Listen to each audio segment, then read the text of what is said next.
పద్యమేవ జయతేకు స్వాగతం. సంతకం అక్కర్లేని కవి ఆరుద్ర, అంత్యప్రాసలే ఆయన వ్రాలు ముద్ర అన్నారు బాపు రమణలు ఆరుద్ర గారి గురించి.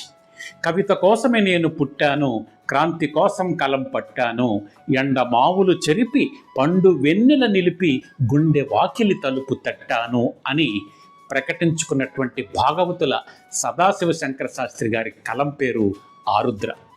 తెలుగు సాహిత్యంలో దాదాపు అన్ని ప్రక్రియల్లోనూ కూడా తనదైన ముద్రతో రచనలు చేసిన ఆరుద్ర బహుముఖ ప్రజ్ఞాశాలి. ఆయనకు డిగ్రీ లేవు, కానీ ఆయనే ఒక విశ్వవిద్యాలయం. గురువెవరూ లేరు, కానీ ఆ అవిశ్రాంత సాహితీ యోధుడు ఎందరికో గురుతుల్యుడు. ఎంతో శ్రమ భరించి పరిశోధించి మనకి సమగ్రాంధ్ర సాహిత్యాన్ని అందించి జీవన సాఫల్యాన్ని పొందినటువంటి మహానుభావుడు ఆరుద్ర. చమత్కారం, వ్యంగ్యం, హాస్యం కలగలిపి ఏది రాసినా కూడా ఆసక్తి కలిగేలా రాయడం ఆరుద్ర కళానికి సొంతం.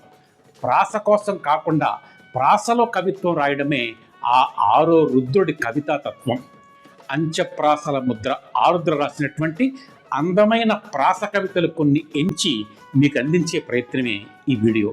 శ్రీశ్రీ చమత్కారాలు వీడియోకి మీ నుంచి లభించినటువంటి అద్భుతమైనటువంటి స్పందన ఆసరా చేసుకుని ఈ వీడియోను రూపొందించడం జరిగింది. ఈ వీడియోను పూర్తిగా చూసి మీ అభిప్రాయాన్ని యూట్యూబ్లో తప్పకుండా రాయండి. ఈ వీడియో లింకును అందరితో పంచుకోండి. ఛానల్లో ఇంతవరకు సబ్స్క్రైబ్ చేసుకోకపోయి ఉంటే వెంటనే సబ్స్క్రైబ్ చేసుకోండి. తెలుగు కవితా నక్షత్రం ఆరుద్ర రాసిన అంత్యప్రాసల కవిత్వాన్ని ఆస్వాదించండి. ఆడలేడీస్ ఫస్ట్ అన్నారు కదండి, అందుకని వాళ్ళ మీద గౌరవంతో ఆడాళ్ళకి సంబంధించినటువంటి ఒక కవితతోటి మొదలు పెట్టుకుందాం. ఆడాళ్ళకి ఒప్పుకోవాలని లేకపోయినప్పటికీ ఒప్పుకోవలసినటువంటి ఒక కఠోర సత్యాన్ని చెప్తున్నారు ఆరుద్ర గారు ఈ కవితలో.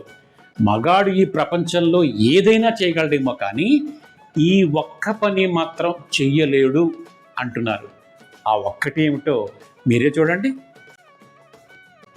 ఆకాశమున ఎగరనిమ్ము అణువ గుండెలు చీల్చనిమ్ము, ఆకాశమున ఎగరనిమ్ము అణువ గుండెలు చీల్చనిమ్ము, లోకాలు కనిపెట్టనిమ్ము లోకేశునే గెలవనిమ్ము, లోగుట్టు తెలుసుకొననిమ్ము, ఏ కాలమందు మగవాడు ఇంతి హృదయము అరయలేడు అని నొక్కి మరీ వక్కాణించేశారు.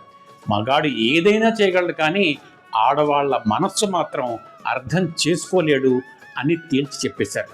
పాపం మగాళ్ళు. మనలో మనమాట నా స్వానుభవం కూడా దాదాపుగా ఇదే చెప్తుంది అనుకోండి. మరి మీరేమంటారు? ఇదిగో మళ్ళీ నేను ఇలా అందరితోనూ చెప్తున్నానని ఆవిడతో చెప్పారు కనుక.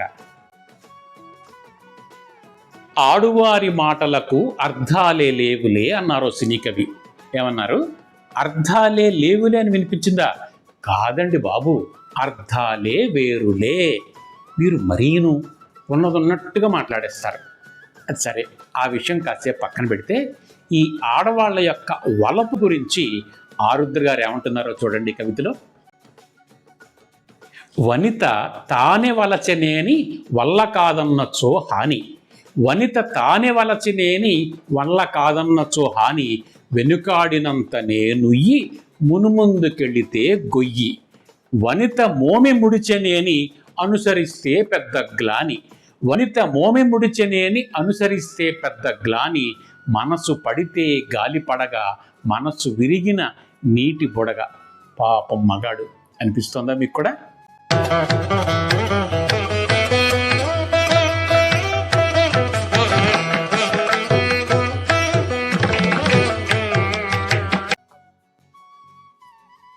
ఇప్పుడు వినిపించబోయే కవిత గురించి నేనేమి చెప్పను, ఎందుకంటే కవిత విన్నాక నేను ఎందుకు ఇలా అన్నాననేటువంటిది మీకే తెలుస్తుంది.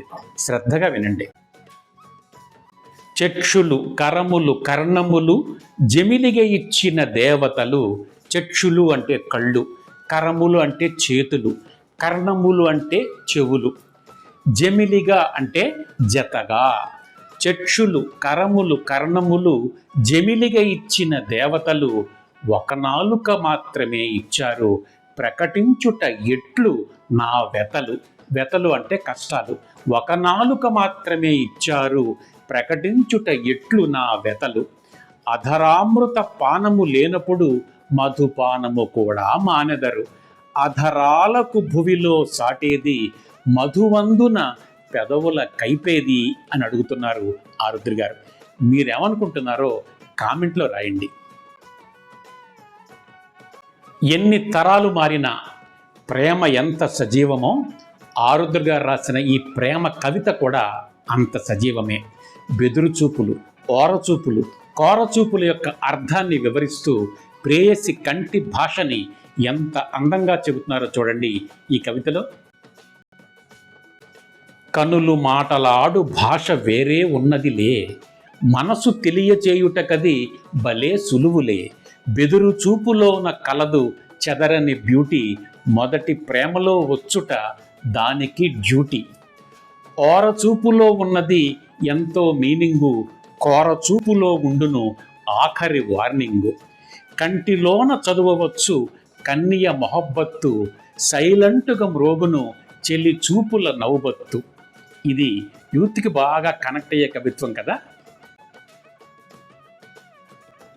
ఒక ప్రియుడు తన మనస్సులో ఉన్నటువంటి ప్రేమనంతా చెప్పాలి అంటే ఇంతకన్నా సులువుగా, ఇంతకన్నా బరువుగా, ఇంతకన్నా ప్రేమగా రాయగలిగినటువంటి కవిత మరొకటి ఉండదేమో. నీవు నన్ను ప్రేమిస్తే సగం జగం వీడిదే, నీవు నన్ను కాదంటే జగమంతా బూడిదే. నిన్ను తప్ప నా కన్ను ఇంకేదీ చూడదే, నీవు నన్ను విరహంతో బాధ పెట్టకూడదే. నీతో ఆ పాతాళం నా పాలిట స్వర్గమే, నీవు లేని వైకుంఠం పాడుపడిన దుర్గమే. నీవు నన్ను వలదన్న ప్రేమ నిన్ను వీడదే, నీవు నన్ను విడిచినచో నాకు ఊపిరాడదే. హలో బ్రోస్, అవసరమైతే ఈ కవిత వాడేసుకోండి, ఏం పర్లేదు. సరళంగా జనసామాన్యానికి సులువుగా అర్థమయ్యేలాగా ఆరుద్ర గారు రాసినటువంటి కోనలమ్మ పదాలు హాస్య వ్యంగ్య భావాలకు ఆనవాళ్ళు. ముళ్ళపూడి వెంకటరమణ గారికి పెళ్లి కానుగ్గా ఇచ్చినటువంటి ఆ కోనలమ్మ పదాల్లో కొన్నిటిని ఇప్పుడు మనం ఆస్వాదిద్దాం.